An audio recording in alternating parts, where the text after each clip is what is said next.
Oyagala omukolo gw'ogwenjawulo gubeere n'ebijjukize mu nnyumba yo? Kankwanjulire ba King Montage Photo Studio. Ffe bakafuluma okukuba ebifaananyi n'okukola video. Olina wedding, birthday party, kukyala, nika, baby shower, photoshoot oba music shoot na buli kimu kyonna ky'oyagala. Ffe tusobola okuwa ebijjukize ebirungi eri ebirooto byo. Ate nno mwana wattu kusintiiza omuntu wa bulijjo. Tusange Bannankulabye ku Bitaala ku Prime Tower Level 3 Room D04. Okumanya ebisingawo tukubire ku nnamba zino: noti 7 noti 2 emu noti 4 emu 25 oba noti 755 3 7 oba noti 777 noti 23 4 noti 5. King Montage Photo Studio. Ffe tusobola okuwa ebijjukize ebirungi ate nno mwana wattu kusintiiza omuntu wa bulijjo. Bishop alimu Yesu arogebwa naye. Bamba Bishop olumala ng'ankuwa akazimba ngamba fire. Fire.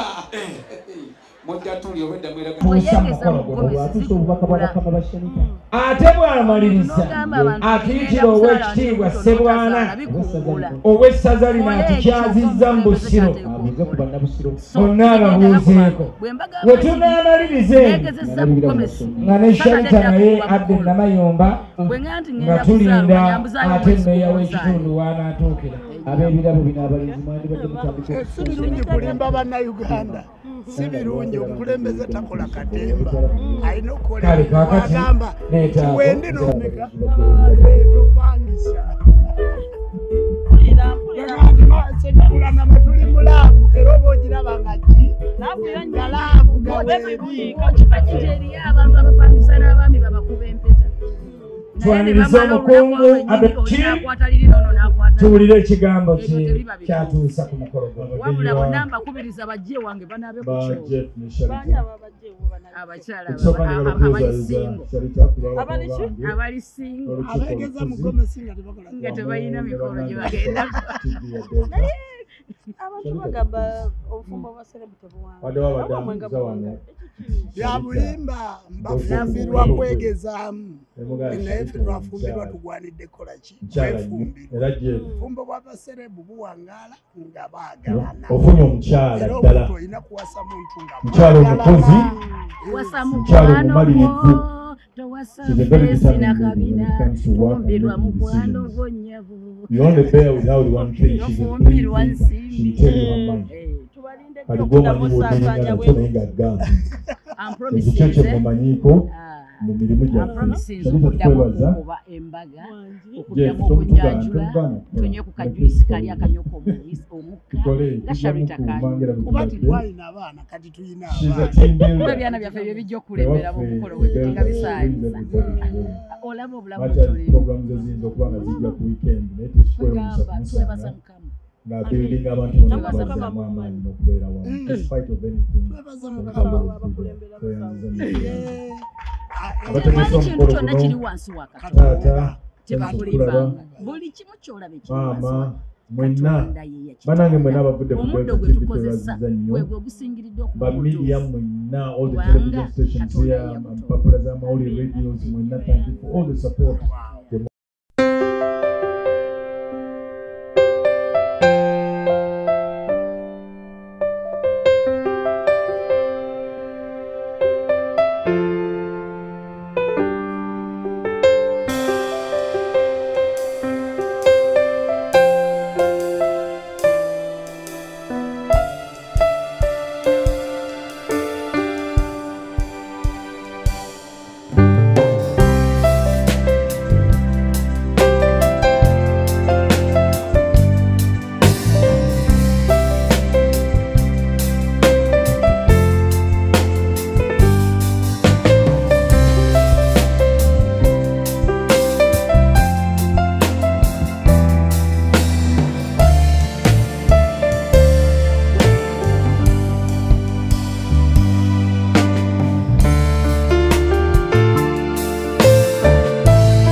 Tukwaniriza Basalima Herbal Research Center abakugu mu kunoonyereza ku ddagala ly'obutonde n'okulijjanjabisa. Tujjanjaba endwadde nga alusaazi, sukaali, hypertension, okusala omugejjo, endwadde z'abakyala n'abaami n'endwadde endala nnyingi. Tusooka kukebera mu nkebera ey'ekizungu olwo ne tukujjanjabisa eddagala lyaffe ery'obutonde. Tusange Nansana ku masitoowa ku kizimbe eky'akatale. Yogerako n'omusawo waffe omukugu ku ssimu 0752 oba tukyalireko ku mutimbagano gwaffe ogwa www.basalimaherbal.com. Basalima Herbal Research Center, good health is our promise.